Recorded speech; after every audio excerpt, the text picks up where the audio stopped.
You're listening to an Airwave Media podcast. We took it all. We brought them to our land. An endless night, ember hot and icy cold. The rage of the earth. We made this curse. Carved it in the blood on our backs. We did not see. We could not, but she did. And in the end, what will I become? Senua's Saga. Hellblade 2. Play it now with Game Pass. Recorded in Chicago, Illinois, with your hosts, Ken, Matt, Neal, and Jeff. This is Triviality.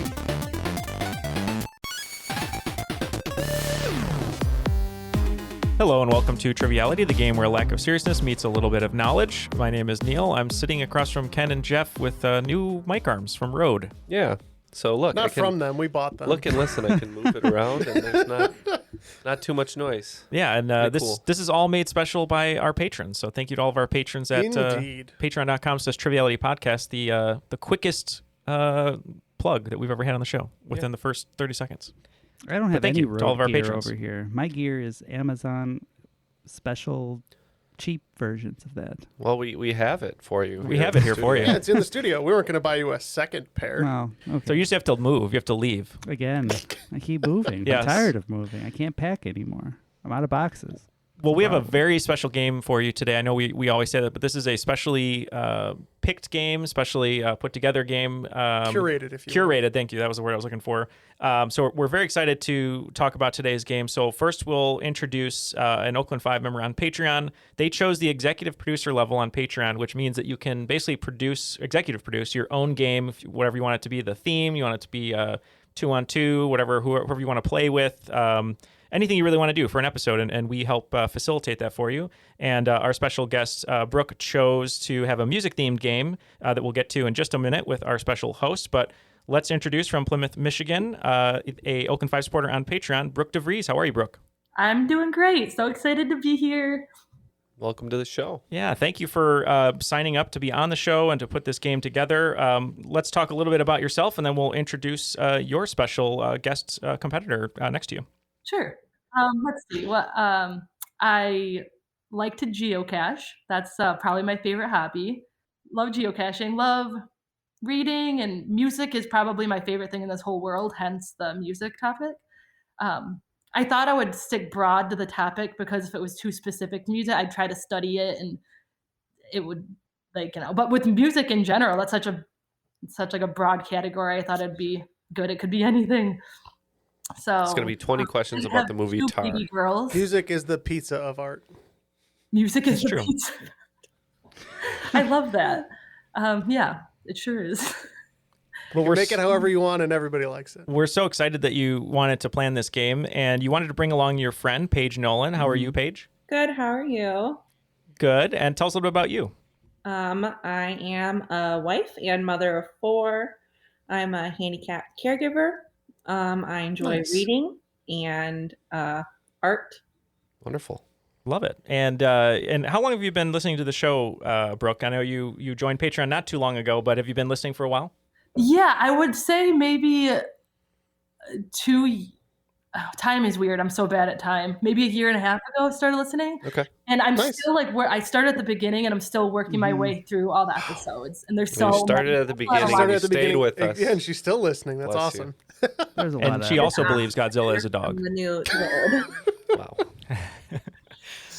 Well, we're going to have to introduce you to our friend Earl Baum, master geocacher, who did a geocaching game recently. That you haven't gotten to yet. That's right, because you started from the beginning. There's a geocaching one? There was. So we'll give you that number afterwards, and then you can reach out to Earl. He's always around the country and the earth geocaching. But we have a special guest host today. You know her, you love her, from St. Petersburg, Florida, Savage Superstar on Patreon, Anne Putnam. Thanks for coming back. I'm back, baby. Yeah. And for people who might not remember your last appearance, just remind us about yourself. Yeah, I'm from St. Petersburg, Florida. It is a balmy 75 outside. I'm so sorry, everyone else on this call. And the last time I was on, That was a ton of fun, and Ken left in my innuendo that I accidentally said, so I'm getting ready for this game to be not edited. And yes, I'm an avid geocacher. Okay, first off, people our age don't geocache, so that's incredible that we're both Tell me about geocachers. it. And like, I was literally going to give a shout out to Earl as my like thank you for the month ago that you did that. So that is just crazy. I'm glad you guys have found this in common. I hope you haven't conspired on these questions, though. Right. Little did you know, this is a musical geocaching game. Well, now they can partner together. Well, so I'm out. Bye, guys. I'll let Brook describe it. And how did you want to have this game as far as the competitors concerned? Do you want to explain what you chose? As far as who's on whose team? Yep. Yeah, you wanted to do a 3-on-3. Yeah, I wanted everyone to be involved because, it's a party. I want everyone more fun to be that there way and participating.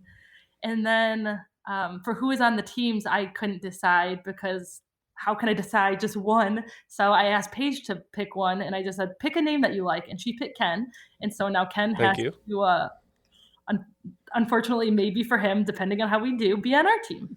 So, it's unfortunate for you. I'll do my best, but we'll see what happens.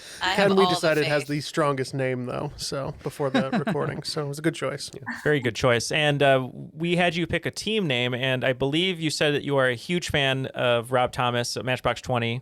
And I believe you're going to be Rob Thomas the Tank Engine today. Yes, absolutely. I can't believe I could not have come up with a more perfect name.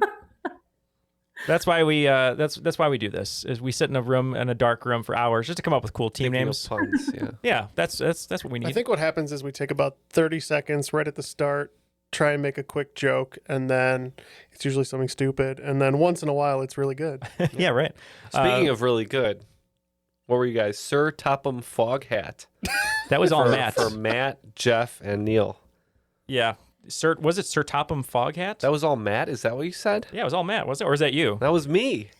Matt said nothing about that. Yeah, I'm rewriting history. It was all Matt. Yeah, that was all good. Congratulations, Matt. I said Let's nothing. get the rules for this game. The rules of the game are simple. 20 questions split into 2 rounds worth 10 points apiece. At halftime, there'll be a special swing round designed by this week's host. After regulation, players will enter the final round with the points that they've accumulated and will have a chance to wager 0 to 30 points on 5 categorized questions. At the end of the game, someone will be named the cream of the crop. I'm talking about all the way to the top. Yeah! All right, thank you to Darren as per usual. Let's get to the game. Anne, you want to take it away and we'll start answering questions. Awesome. As it was previously said, it is an all music game, but it is a special game, and I've made groups of questions that live under a common category. So there's still going to be 10 questions each round with a halftime and final 5, but each half will be broken down with a few questions under the same category. And I'll just let you know when a new category is introduced. So your first category is in trains named after Rob Thomas. I'm just kidding. Sorry. Wow. Your first category with 3 questions, they are going to be in music theory. So music theory, the study and practice of music. So we're tried to make it as well-rounded as I could. Number 1. There are multiple time signatures one can choose to use, but the majority of music, not just rock, pop, and electronic, are in what time signature? The most common in Western music. I think we can lock in, Matt. Yeah, we're locked in over here. Ladies, how do you feel about this one? Good. I do. Not good? That's fun. I feel good as well. Oh, good. Okay. Yeah, so I was thinking 4-4. Yes, me too. Okay. Yeah. All right. Yeah, that sounds like fun. Yeah, we agree. We think it's 4-4 over here. 6 out of 6 with 4-4. Excellent. That's right. I started off nice and gentle. If you play music, these should be pretty relatively easy, but if you haven't picked up an instrument, they might be kind of hard. But 4/4 time is the most common. Second most common could be considered like 3/4 time, which is like Baroque and waltz, I think. Waltzes, so, little waltz, typically, yeah. I think everything else is bop, yeah. pretty much 4/4, and then it gets very rare on different time signatures. Number 2, an octave is an interval between two notes, where the second note has twice the frequency of the first note. An octave is divided into how many equal half steps or semitones? Again. Yeah, I think we have a full agreement over on what is our team name? Sir Topham Foghat. So we're gonna lock in. All right, I have a pretty good idea on this one as well. So what we're looking for is a chromatic scale. I think there's 13, if I'm not mistaken, because if you think about a piano, so you'd get the 5 black keys in along with the 8 white keys. Does that make sense? Oh, wow. Yeah, that does make sense. I have no idea. I was just going to say 8 because of OCT octave, but that's probably not. Okay. 13 Yeah, all right. Sounds good. We'll say 13. We went with just the 8. It's actually 12. There are 12 intervals between two notes. Oh, because I counted the one twice. Yep. Yeah. Oh, whoops. So, but no, you were on the right track. You were exactly right. You were on the right track. You're better than us. It's a regular dozen, not a baker's dozen. That was your problem. This is your third and final question in music theory, and I think this is the hardest one, so it's helpful if you play an instrument. Of the 7 major key signatures, F, G, C, D, A, E, and B, which one has 4 sharps in it? I don't think we'll be texting each other the right answer at the same time. I don't think so. Jeff may know this because he played saxophone for quite a long time. Yeah, I was just a lowly percussionist that tried not to play anything with music notes. So yeah, you stayed away from the marimba. The only reason I ever practiced really, really hard, I told this to a student at the school the other day. I said the only reason I practiced really hard was so I could get first chair and never have to play marimba. So yeah, so we're just gonna have to take a guess on this one. Like Neal was explaining, I kind of was a drummer too, and I stayed off of the noted instruments. So. If you can imagine running a scale, some of them you'd hit the black keys on, and some of them you wouldn't hit the black keys. So, for example, C is just all white keys, but I'm not sure which one that is. So let's say D on a whim. D? Okay, that sounds good. Tenacious. And we guessed E. I believe the ones in question would be F sharp, C sharp, G sharp, and A sharp. Jeff's exactly right. And now I really want a photo of him with a saxophone, preferably from his youth, would be great as one of just random Discord posts. Let's do that. But it is E major. I think we could find E major is the Yep. is the answer. I think we got a photo of you marching in a parade or something, probably. Yeah, When you could try and Jeff find was it. on Arsenio, we all remember. Moving on from music theory, we're going into our second category grouping, which is going to be 3 questions in Broadway musicals. Number 1, what Broadway musical premiering in 2015 and based off a film featured the first all-female production team in Broadway history, made up of director, composer, lyricist, book adapter, and choreographer? They were recognized by the Clinton Foundation with a hashtag Ceiling Breaker campaign that distributed free tickets. Looks like Neal is pretty confident here. Are you guys going to be locking in? Yep, we are going to lock in. Had a chance to see this in Chicago, so I'm pretty sure we're on the right track. We're going to lock in. Okay. You guys have any initial ideas? Not one. I know nothing about musicals. Is Hairspray is a musical or Les Mis? I don't know. Those are musicals. You were A 2 little, for 2. little too early on those. I would think. Okay. Neal might have tipped us off a little bit when he said, "I've seen it in Chicago," because the musical 6 began in Chicago and then moved to Broadway. 6? I That's was my also favorite thinking number. Maybe we should go with 6. it's not really based on a movie. But what about Beetlejuice? Beetlejuice has men in it, though. Was it an all-female? Wait. It's not an all-female cast, but an all-female production crew. Okay, gotcha.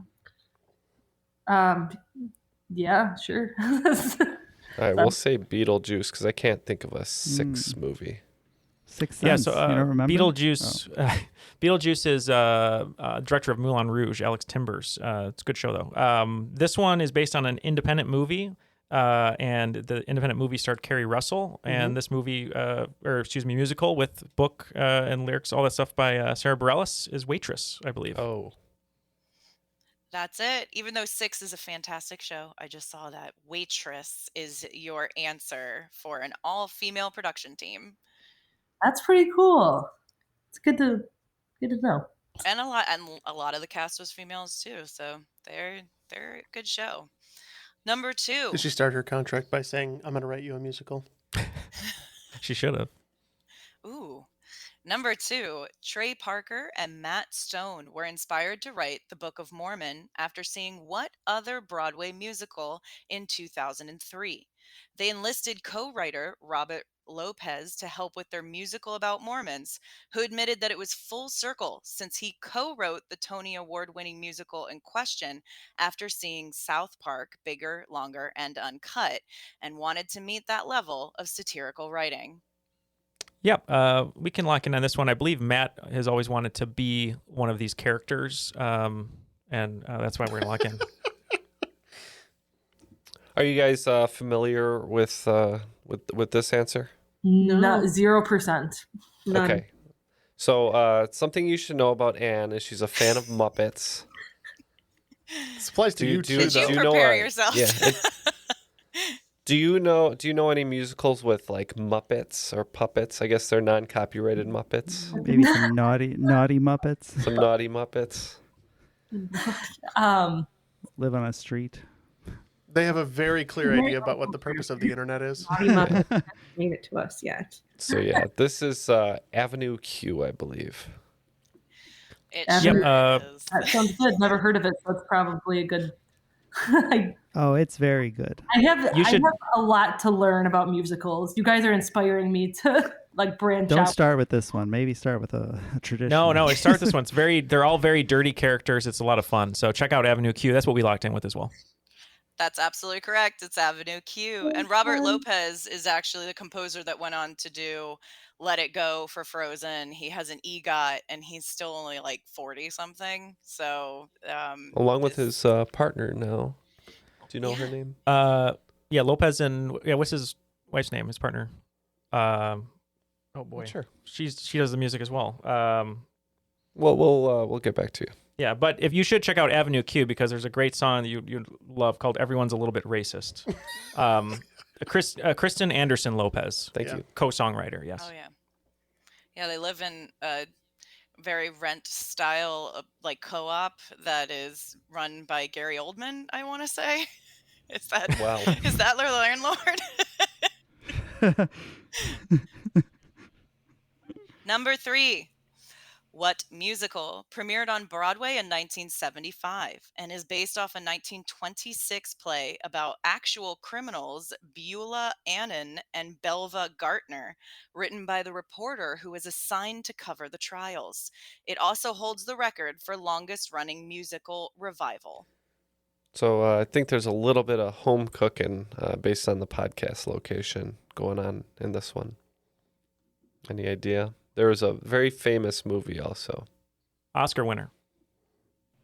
Catherine Zeta-Jones. Renee Zellweger. Richard Gere. Queen Sears Latifah. Tower? Oh. John C. Reilly. Is he also in that? Yeah. Are you really? It's Mr. Sullivan. Can you name anybody else in the movie? Did you bring up the IMDb for this? No. Neal is the IMDb for this. I'm trying to think of who else is in that movie. I think that's it. Yeah, that's everybody. Yeah. So yeah, I think it's Chicago. Oh yes. Okay. When you said that it was like a location-based thing, I was thinking Chicago, and then it just kind of went woo. And that's okay. Good choice. Rob Marshall classic. Yeah. We're gonna agree. We're gonna say it's Chicago. It is Chicago.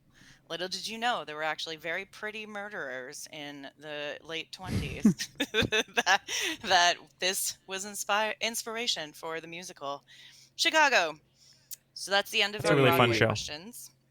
And your fiance Colleen put on an amazing high school production of that. Oh, I'll tell her you said that. She'll appreciate that. Yeah. I've told her many times that it was mind blowing. Oh, well, thank you. Yeah, it's even bigger this year with Grease, so hopefully it'll be just as good. Yeah. And that's so after 6, basically, which is kind of like our top 5. Our scores right now are Rob Thomas, the Tank Engine, with his beautiful hair, with 30, and then Sir Topham Foghat with 50. Good start, guys. Yeah, thanks for pulling us along, Yeah, Ken. We're gonna. I That was- promise we'll put in our weight somewhere. We'll get there. It's all There's good. going to be a We're category gonna here get you to guys the, are going to the freak pop out and about, rock, I'm sure. and I'm gonna fall right off. So we're closing out the Broadway musical category, moving on to the third category of the first half. 3 questions are in Disney musicals. And I will read them as Mickey Mouse. I'm just kidding. No. Oh boy. Goofy. Oh, that would. Yeah, Encanto. Jeez, number 1, Encanto took home 3 Grammys at the 2023 ceremony, yet We Don't Talk About Bruno was not even nominated for Song of the Year. What is the only song from a Disney movie that has won for Song of the Year category? Song of the Year is one of the 4 most prestigious categories at the Grammys, and it is given to the songwriter for lyrics or melodies. In this case, Alan Menken and Tim Rice accepted. They beat out Meatloaf's I Would Do Anything for Love and Billy Joel's River of Dreams. So all of us here at Sir Topham Foghat, we thought it was from a certain film, and we think it's in the right time period. So we picked what we think might be the most famous song from that movie, and we're going to lock in with it. All right, so we got a big hint here with Tim Rice. I believe he did the music partially for Tarzan, along with Phil Collins. Yeah, but okay, that's what I was thinking. More importantly, Lion King, I believe. Yes. That we I get literally. one That's right. That's yeah. Which one did you pick though? Well, let's talk about it. So I think it's from Lion King. I think Elton John probably would have been credited for Circle of Life. I'm thinking maybe it's Hakuna Matata. Ooh, that's such a good song.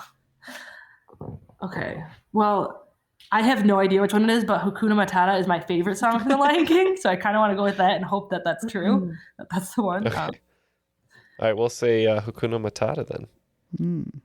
So this one, I think the reason that we all agreed on it, we also think it's from The Lion King, and we wrote down a bunch of different songs. But this one, I believe, was on MTV or VH1 all the time. It had a music video with Elton John singing solo, and we just figured if it's on a music video that long, it must be pretty popular. So we said, "Can You Feel the Love Tonight?" Okay. So this song that was nominated was actually sung by Peebo Bryson and Regina Bell on the radio as well, and shot into like number 2, I want to say, for a couple weeks. And Alan Menken and Tim Rice wrote A Whole New World from Aladdin. That is the only winner of Song of the Year, because it was known that's what I texted outside you. of the Disney movies and on the radio as well. Although Matt had it. That was the first thing he texted. That song was huge. I just want to point out that Tim Rice apparently won the Oscar for that song and for Can You Feel the Love Tonight, and was also nominated for Circle of Life and Hakuna Matata. So good to know. That tells you how good those 2 movies were musically. Number 2 in your Disney musicals category, Fantasia was Walt Disney's 3rd film. It was a series of 8 animated segments conducted by Leopold Stokowski. What is the name of the 8-minute symphonic poem originally composed by Paul Dukas in 1897 that features Mickey in the segment? So if we're talking about Fantasia and Mickey, you guys remember the part of Fantasia with Mickey in it? I don't, but it's like the beginning where he's sweeping and the magic broom.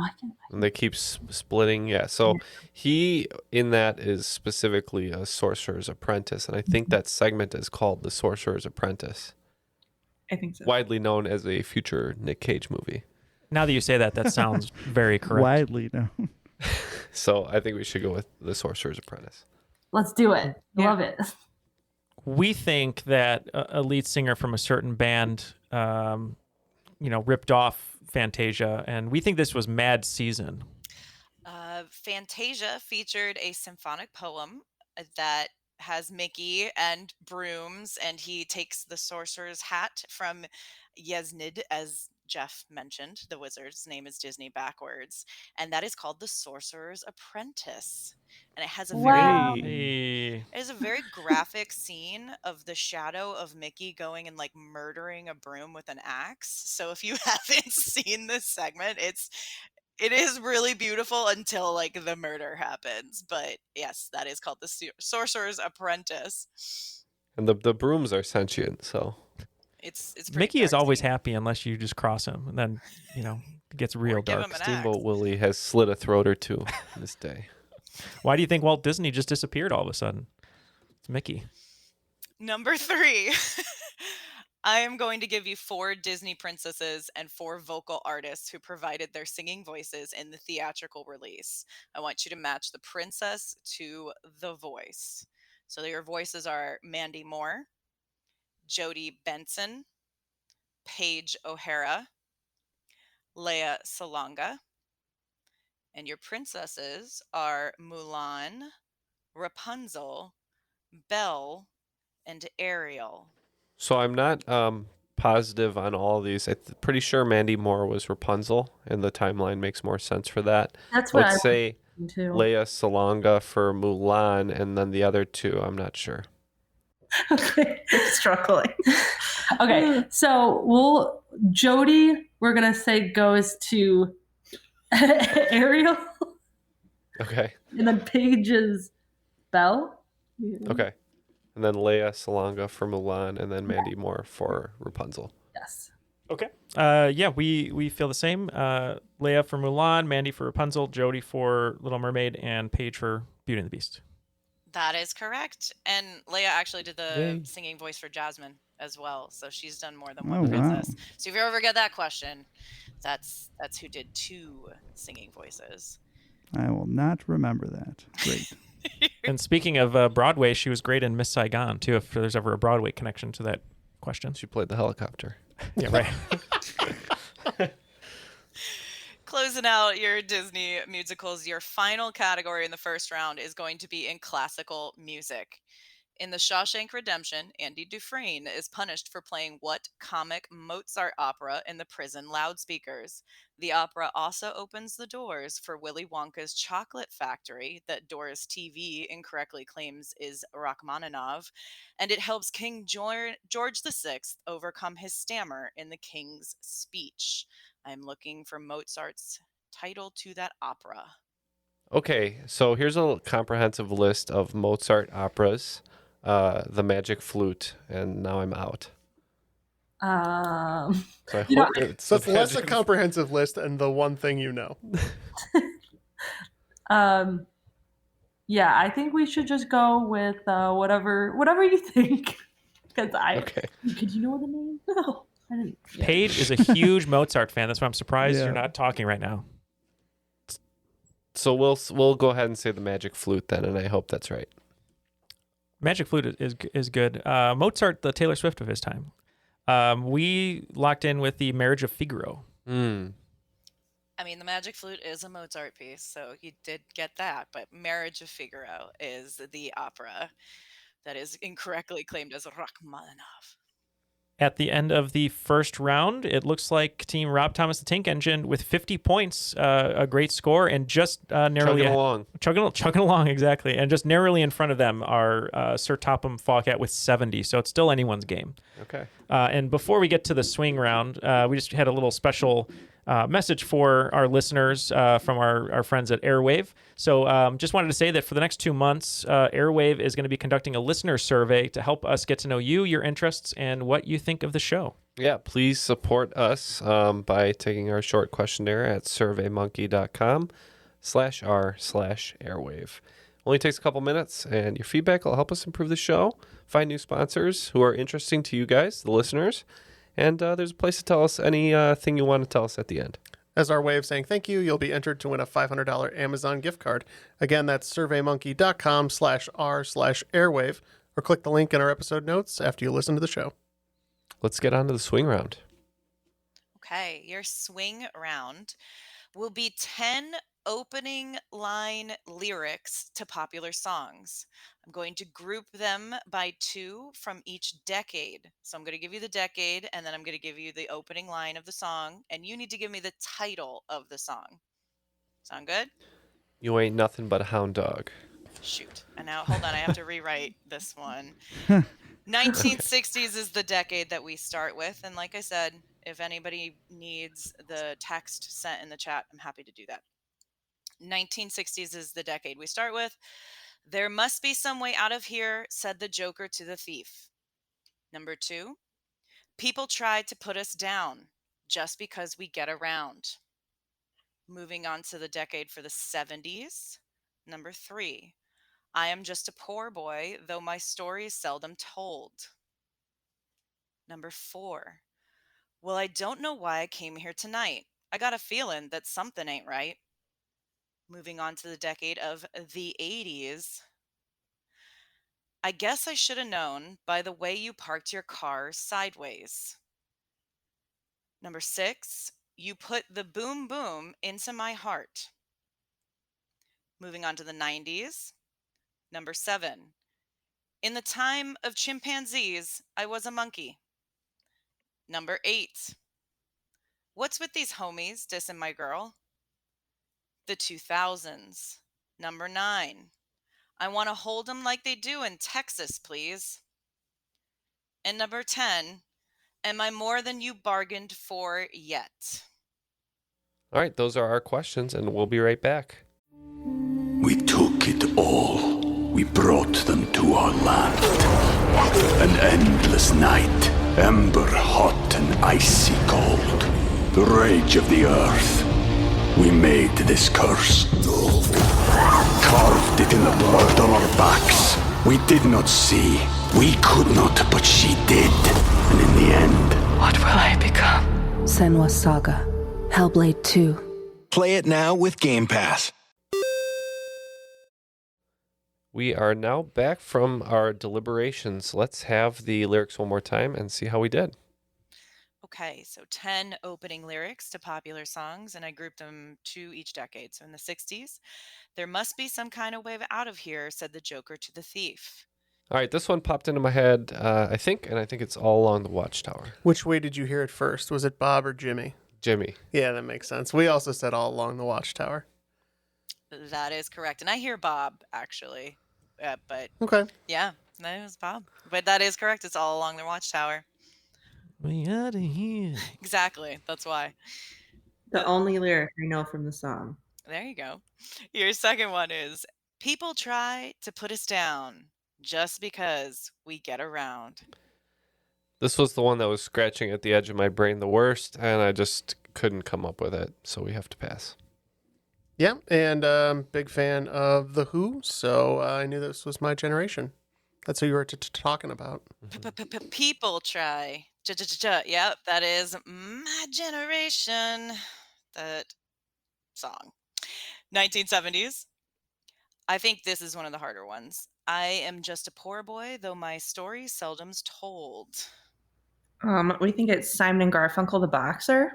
Yeah, absolutely. We agree. We said The Boxer by Simon and Garfunkel. And actually, Mumford and Sons did a decent cover of this, but it is They The did? Boxer. Uh-huh.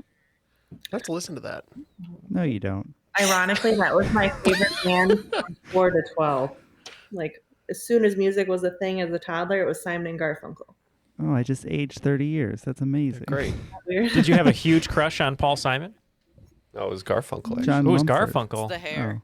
Every time I hear Paul Simon, I'm slip sliding away, if you know what I mean. Your second one in the 1970s.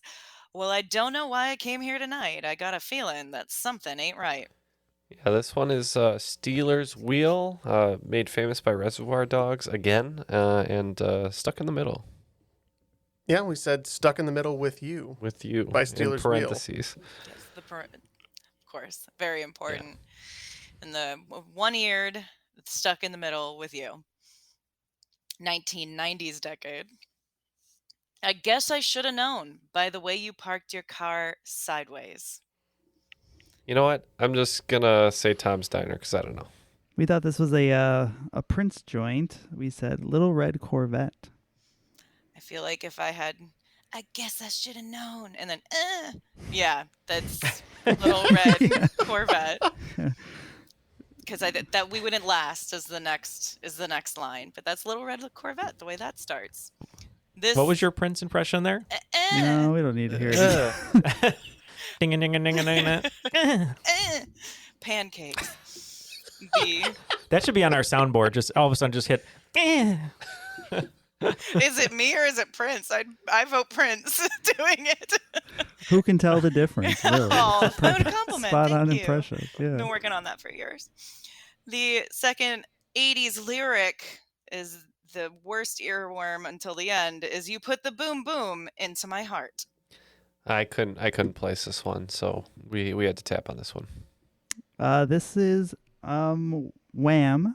Wake Me Up Before You Go Go. Yeah. Oh, when you say it like that. I know, it's a lot if you easier, sing right? with a melody. That's it. That is Wake Me Up Before You Go Go, 1990s. In the time of chimpanzees, I was a monkey. That's Loser by Beck, one of my go-to karaoke songs. We agreed. This is Loser by Beck. I thought that was the easiest one out of all of them, but I could be wrong. I think that's a great song. Yeah. Depends on how big a fan you are of pop punk. Fair enough. Second half of the 1990s. What's with these homies dissing my girl? Buddy Holly by Weezer. Also, another, I have super been getting into Weezer lately. Like they're just an amazing band. And I love that song and I love Weezer. So. This one, I think Matt knows where I'm going to be going with this. As we've said many times on the podcast before, we were in a cover band for 3 weeks called Vinnie Barbarino's Dream Machine. And the only song we played consistently was Buddy Holly by Weezer. And that's what we're locking in with. I would love to see that. The band that made their own Roomba. That's Weezer with Buddy Holly. In Arnold's on Happy Days even. 2000s. I want to hold them like they do in Texas, please. We have Lady Gaga, Poker Face. Yes, we also said Poker Face. That is Lady Gaga with Poker Face. And the other earworm of the series is Am I More Than You Bargained For Yet? This would be Sugar We're Going Down. Concur. Chicago Legends, Fall Out Boy, Sugar We're Going Legends. Down. Yep. Absolutely. I use it loosely. That's fine. Named after... I'm going to remember them for centuries, Matt, so... Named after Stop. Millhouse, that is Fall Out Boy. With... I like when I liked when Jiminy they Jilliker. exclusively switched their writing style for sports reels. After the swing round, it looks like Team Rob Thomas, the Tank Engine, is going to be picking up 35 points, bringing their total to 85, or otherwise known as the year of my birth. And Team Surf Topham, I'm not reading my own handwriting, Sir Topham Foghat, picking up 50, bringing our total to 120. So Brook and Paige, real quick as we go into the second round here, because this is a music-themed episode, if there was like one album, song, artist, whatever, you said you're getting into Weezer, but if you're like, this is me, and if you want to know me, then you have to listen to this band or album or whatever, what would it be? Well, I feel like by the name of our team, it's pretty obvious that Rob Thomas is like my man. Like any of Matchbox 20 stuff, any of Rob Thomas's stuff, and all. I feel like this is very common with a lot of artists and stuff, but I feel like the stuff that Rob's that's on the radio most is like his least good stuff. Like This Is How a Heart Breaks and Lonely No More. Like they're okay, and I listen to them, and I'll like, but once you really get into his albums and like the ones that are like buried, those are the good ones. Like it's just all of his records. It's Rob. It's Rob. Like Oh, the Bare Naked Ladies. I love the Bare Naked. And Paige, what about Have you? you won 3 Junos? I don't think so. I have, actually. Do you have a favorite one, Paige, other than Rob Thomas? I do love Rob Thomas, but I also love Rainbow Kitten Surprise and Nako and the Medicine People. And I love that song that I love. Yeah, they are great. These band names are so good. I've never heard their music before, but I love the names. I guess they're a little bit alternative, but you've definitely heard at least some of both of their music. I love it. And since we're here, Anne, what do you think? My favorite band? What music represents you? Yeah, if you're like, here's an album, this is me. I What kind would of it gave be? it away on the last. It's Duran Duran is my. Ooh. That's Oh, nice. my realm. They're coming to Tampa in June, and so I got tickets in Tampa and in Sunrise, Miami, because they're still touring 40 years later, and that's my universe. Maybe we'll go as a podcast because you saw Tears for Fears, Ken. You enjoyed it, but maybe we'll go see Duran Duran. Yeah. Yes, please. Speaking of Duran Duran and Hungry Like the Wolf, we're hungry for round 2. So let's go right into it, Anne. So similar to the first, I'm going to divide them up into categories again with multiple questions. And your first group of 3 is the Rock and Roll Hall of Fame.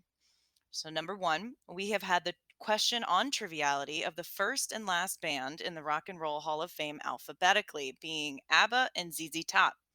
But what bands are the second, first, and last? One is the 9th highest selling artist in the United States, even though they hail from Australia. And the other had a 1964 hit with She's Not There and a 65 hit with Tell Her No. I'm locked in with both if you guys are good. Yeah, let's trust you. Okay. Oh, yes, absolutely. All right, so they're locked in. Matt, you just talked about the first one being AC/DC? Yeah.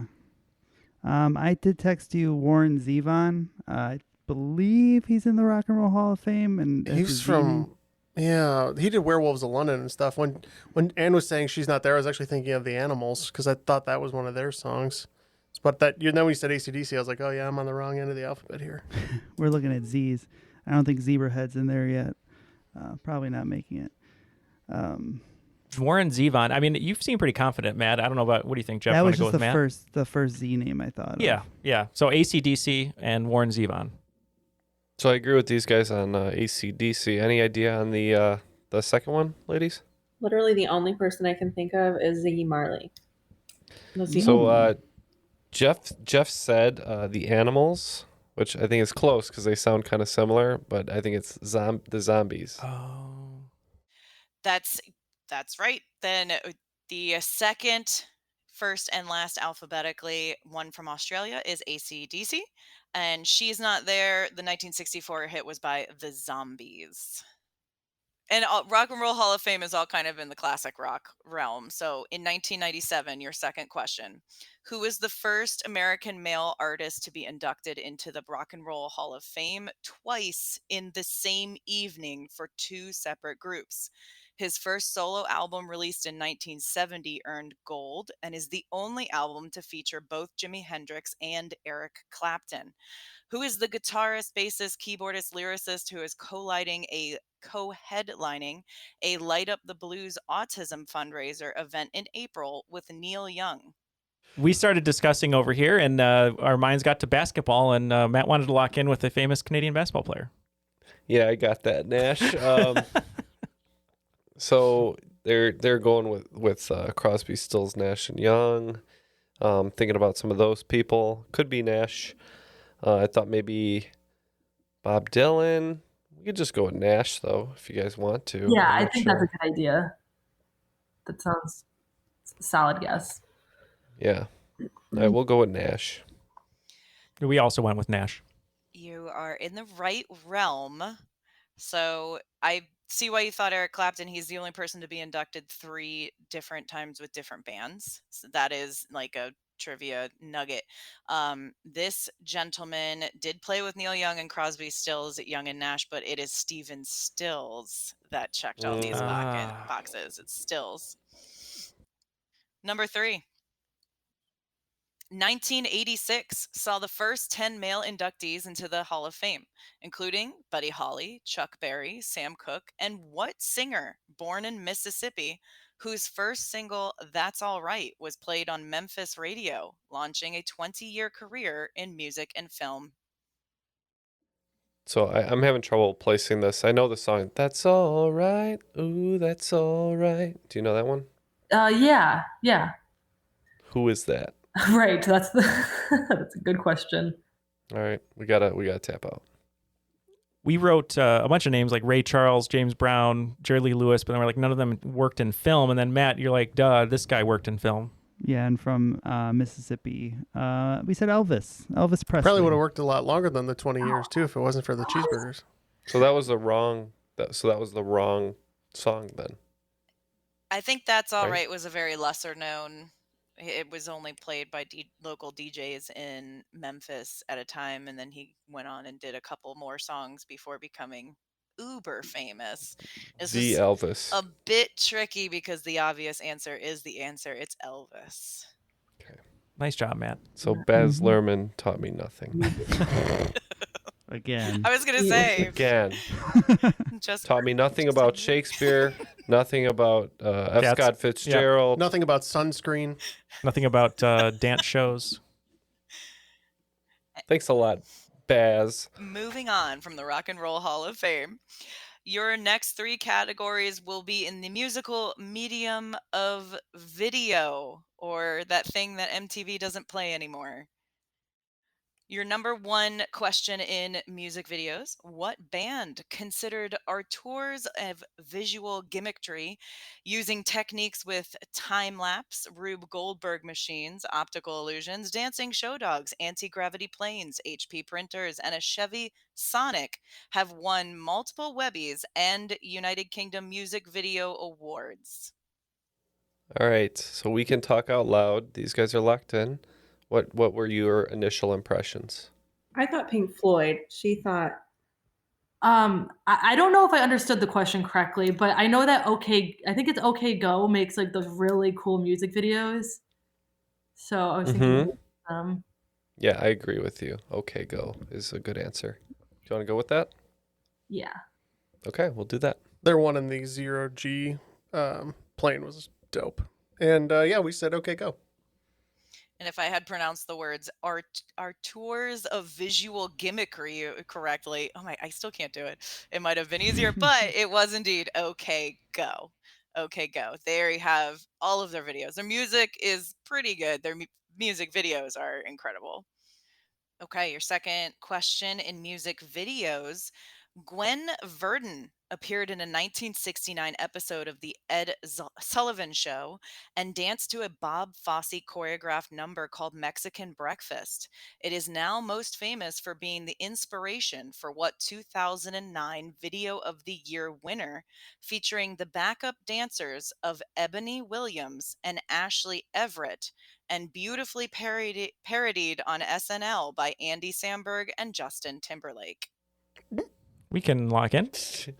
Yeah, I thought so. I don't know. We don't So know. I bet you would like this this music video so much that you might consider putting a ring on it. Oh my gosh, that's the photo shoot where they all were dressed up like women in like Kim's bodysuits. Yeah, so that was Single Ladies. Yes. Okay, cool. That's so funny. I didn't. Yeah.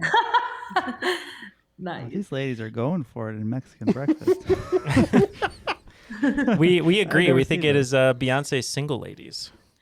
That is a wonderful skit also with Paul Rudd for Single Ladies, parentheses, Put a Ring on It by Beyonce.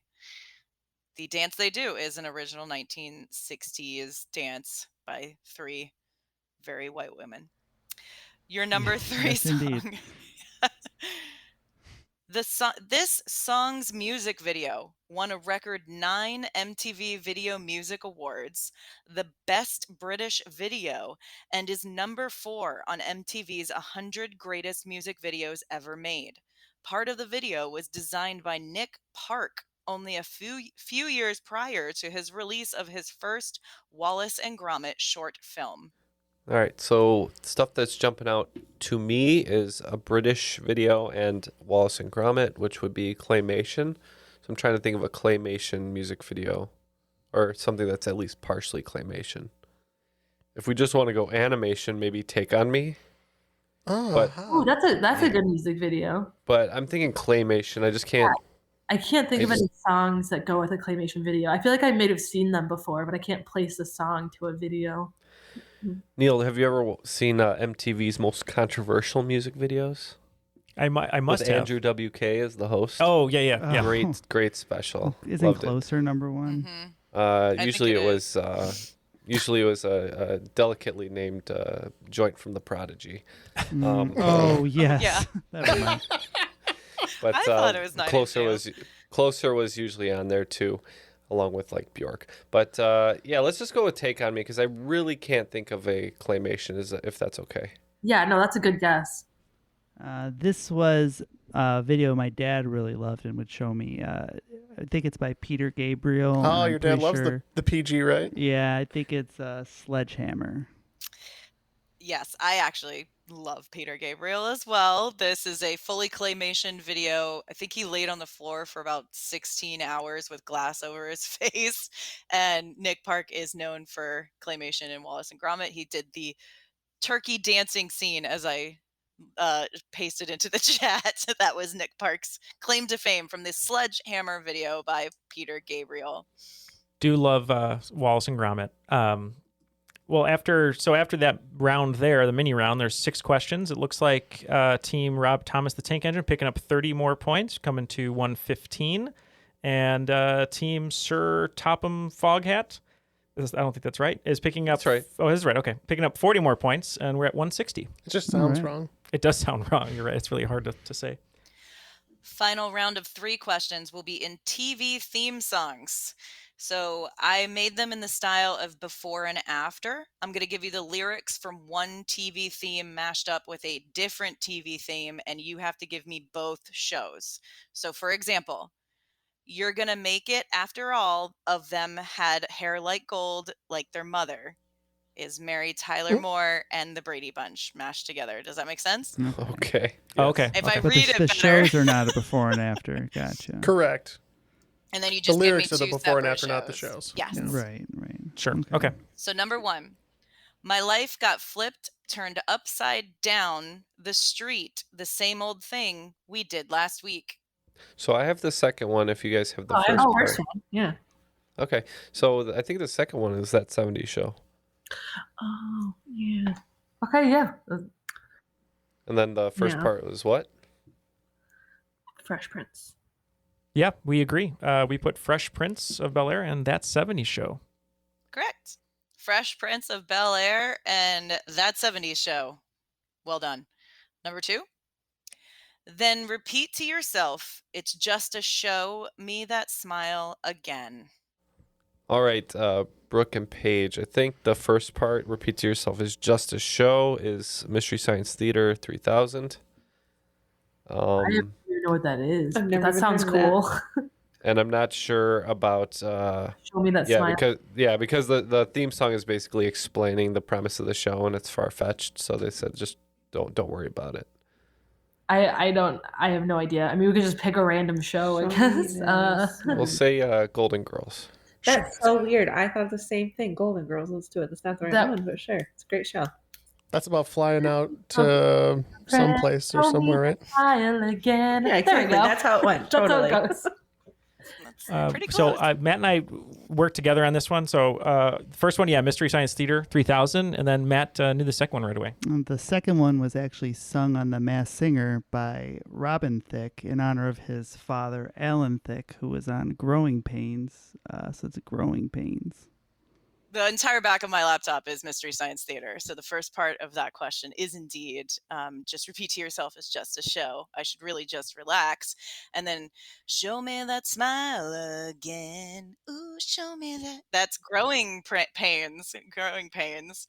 That's another earworm for me. I legit had Growing Pains stuck in my head for the last week and a half. That question. I think from time to time, as long as we got each other, it just creeps into my head and I can't get it out. Number 3 in TV themes, all the little chicks with their crimson lips go where everybody knows their name.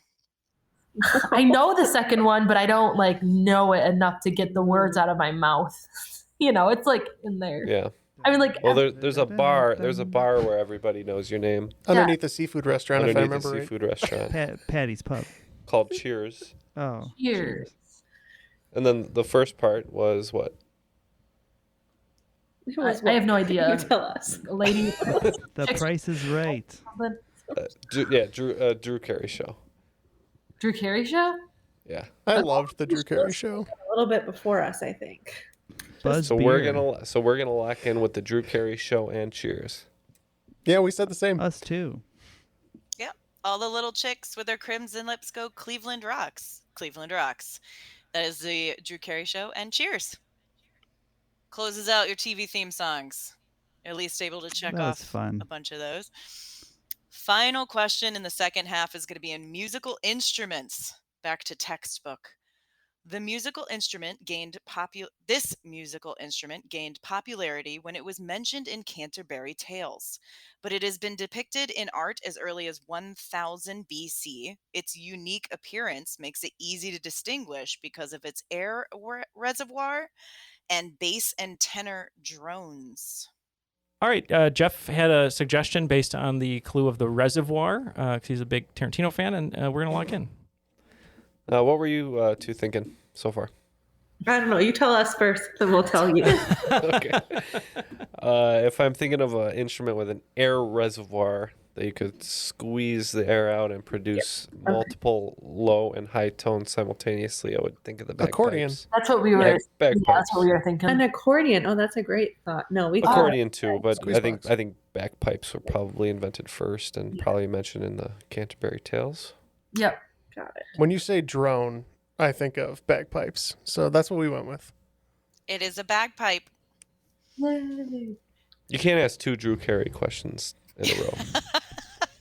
Yes, that's really what inspired me was Except Drew for our Carey. Drew Carey theme game that's coming out next month. Lay it on me, Drew Carey. I can't imagine we would have very many people signing up for that one. If you are a really big Drew Carey fan, reach out. I feel like everybody likes Drew Carey, but I don't know if anybody loves Drew Carey. Right. Right. Well, he I had love to that Brook was follow up Brook was Bob like, Barker. How do you do that? Yeah. Nobody can follow up Bob I Barker. did love Ryan Stiles Yeah, that's true. on that show. Ryan Stiles is great. he was great, and I think as Brooke said, those shows are before my time, so maybe there won't be that many Drew Carey fans.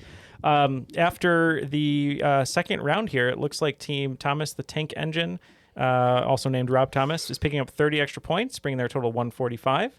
And Team Sir Topham Foghat is picking up 40 more points, bringing their total to 200. So what are our final round categories, Anne?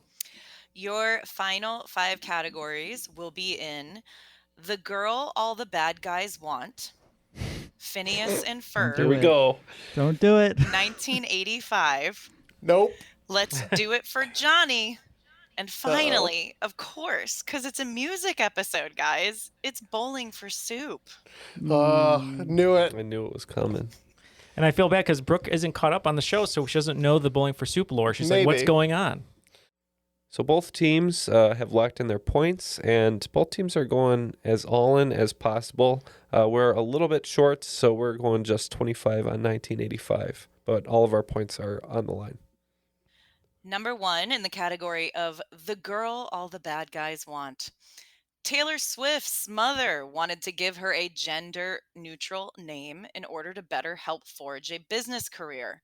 Her music-loving parents decided to name Taylor after what 6-time Grammy Award-winning singer and songwriter who she shared the stage with in 2011 at Madison Square Garden to close out her tour. Number 2 in So you're saying she's an industry plant? I don't believe it. I know. It's a way to put pressure on me as a baby, Mom and Dad. Number 2 in Phineas and Ferb. The first episode of the Disney show Phineas and Ferb was remade into 2011 to a half-hour musical episode, including the songs You're Going Down, Aren't You a Little Young, and Carpe Diem, while the main characters try to build what in their backyard? Number 3 in 1985. There were 2 songs to tie for the longest running number 1 singles at only 4 weeks in 1985. One became the fastest selling U.S. pop single in history, going quadruple platinum, and has everyone from Dan Aykroyd to Tito Jackson singing the chorus. The co-writer of this single wrote and sang the other hit of 1985 for the film White Knights, who was also hired to sing a version of this song for Homer on Mr. Burns's private jet. Number 4 in Let's Do It for Johnny. In music, male names starting with the letter J are used 4 times more often as we would expect based on the frequency of J names in the general population. Specifically, the most common name being Johnny. It's said in almost 40 or over 46 hit songs contain Johnny in the title. What Johnny song was made famous by Shelley Fabares and covered by Patty Lynn in the same year? Number 5, Bowling for Soup. The band's name is said to originate from Steve Martin's 1978 comedy album, Wild and Crazy Guy, where he talks about a game show called Bowling for Beep, which the band clearly swapped out a few letters. Steve Martin is an insanely gifted banjo player. He has been on tour and collaborated on 2 albums with what American bluegrass band that sound like Chip and Dale's Wilderness Side Hustle? The answers are now locked in. So let's have the questions one more time. See who takes the cream of the crop today. Number 1, the girl all the bad guys want. Taylor Swift's mother wanted to give her a gender-neutral name. So what 6-time Grammy Award-winning singer and songwriter did her parents name her after? A well-named category since she is known for dating some bad guys. But we said a good guy, James Taylor, for 30 points. Also one of her boyfriends, or no? I don't think so. Okay. I mean, I think Carly Simon thought he was pretty vain, but Well, allegedly. you and Matt knew this, so yeah, you said what, James Taylor, right? We did. We said James Taylor as well. He played with her at Madison Square Garden in 2011. That's James Taylor. Number 2, in Phineas and Ferb. The first episode of the Disney show Phineas and Ferb was remade into a 2011 half-hour musical episode while the main characters try and build what in their backyard? My children are a little bit young for Phineas and Ferb, and the only experience that I've had with it was in a dental office while my son was having 2 teeth extracted, and the dental hygienist turned on Phineas and Ferb and kept saying, "Watch the show, sweetie, just watch the show." And my son took all the stuff away from his face and said, "I don't want to watch the show. I want to stop having my teeth pulled." And that was it. I think he was building a roller coaster.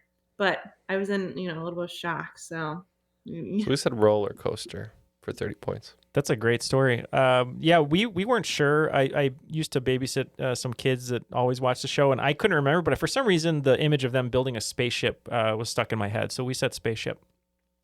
And the first episode of Phineas and Ferb, which is an incredibly good show. It is really good, but they were building a roller coaster. Roller coaster is correct. Nice. So you're welcome. My one contribution. Your trauma fruited an answer. Number 3, 1985.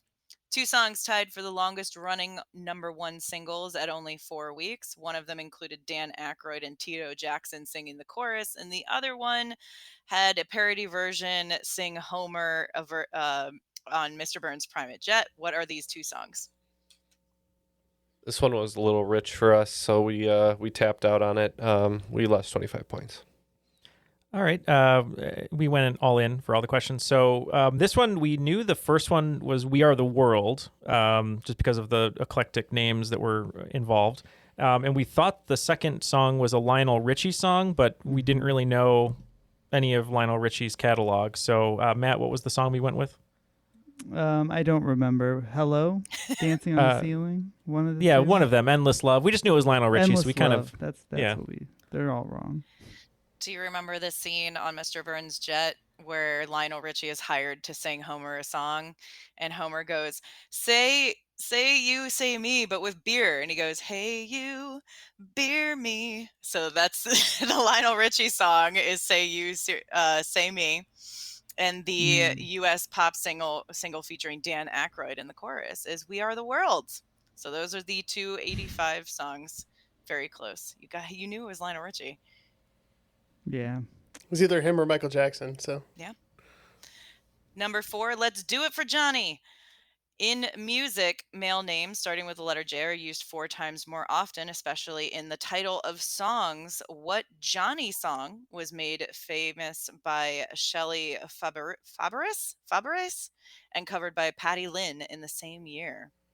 You had this one also, Paige, so why don't you go ahead? I don't know if I have it, but I said Johnny and June, which is the only Johnny song that I can think of. Johnny and June. Yeah, this one we had no idea. We hadn't heard those names before, so we just picked another cartoon that we thought was interesting. We said Johnny Bravo.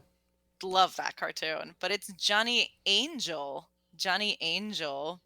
Johnny Angel. How it's not a great that song. How I Love You. It's pretty. That's pretty lame. Now that you sing it, makes sense. Number 5, Bowling for Soup. The band's name is said to originate from Steve Martin's 1978 comedy album, Wild and Crazy Guy. And he is a really good banjo player and has toured with an American bluegrass band that sound like Chip and Dale's Wilderness Side Hustle. What are they called?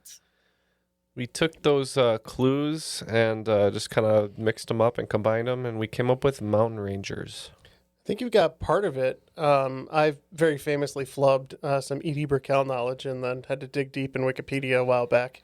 I believe this is the Steep Canyon Rangers. You were so close, Ken, but it's the Steep Canyon Rangers. I wasn't going to get that kind of detail. It's tough. Some kind of Rangers. That's all you knew. Well, after the final round, both teams are going to be losing points, so it's just a matter of who's going to end up with the most. And it looks like Rob Thomas, the Tank Engine, only losing 25 points in the final, which is very good. We did not. Is ending with 120. And our team, Sir Topham Foghat, is losing 30 points, bringing our total to 170, making us today's cream of the crop. The cream of the crop. Nobody does it better.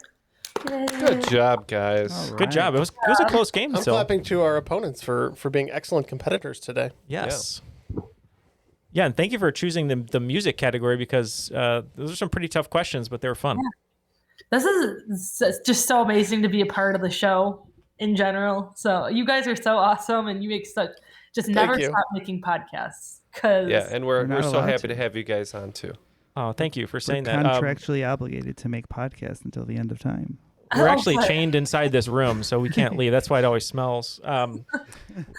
So, Brooke, let's start with you. You chose the executive producer level to build your own game today, which was so much fun. Anyone you'd like to shout out or anyone you'd like to say hello to before we bid you adieu?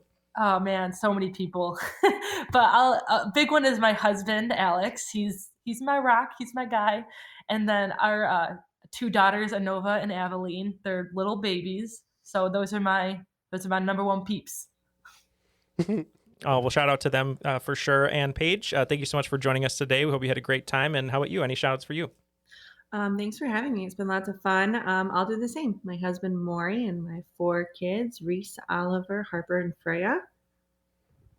Wonderful. Beautiful and cool names. All the names, great names. Yeah, so they had a little trouble coming up with a team name, but they sure know how to name kids, though. I'll say that. That's true. Well, thank you very much for joining us today. And Anne, always a pleasure to see you and hear you. And the questions are always really great. Anyone you'd like to shout out today? No, I just thank you so much for allowing me to come back on. This was a blast, and you guys always make me laugh a lot. So nothing I would rather do for a couple hours on my Sunday. But my shout out would be to my partner, Grant, who I'm going to force listen to this again. And so thank you. Thank you for how often I sneak off to a corner of the house writing trivia questions. And on that note, and play testing my questions all the time. But shout out to all of my local trivia players at Descent Brewing down the street that should not be listening to this podcast because then they're cheating because I steal questions from this podcast all the time. Well, hopefully we can come play a game there with you at some point. Absolutely. And not know the questions. 70 degrees outside, guys. 70 degrees. It is very attractive. We would love that. Speak for yourself. Well, yeah. Well, I would. Yeah, you wouldn't. Perfect geocaching weather. Yes, exactly. Exactly. All the geocachers that are now listening to the show, you'll have to reach out to Brooke and you can form some sort of union or something. I'm always looking for a geocaching buddy, so. There you go. If you wanted to create your own game, just like Brooke did, and she brought Paige along, you can join us on Patreon at patreon.com/trivialitypodcast. For as little as $5 a month, you'll not only get all the bonus audio content, you'll get the main episodes ad-free. And it's just a great place that you can meet some other people and create your own game like this if you're at the executive producer level. And before we go, we just wanted to say a big thank you to our network, airwavemedia.com. You can go over there to check out a ton of great shows, a lot of them history, trivia focused, things such as Bro History, Ben Franklin's World, and fan theory queries. But you can check all those out at airwavemedia.com. Yeah, and in conjunction with Airwave, we are asking you once again to take our short listener questionnaire at surveymonkey.com/r/airwave or find the link in the episode notes.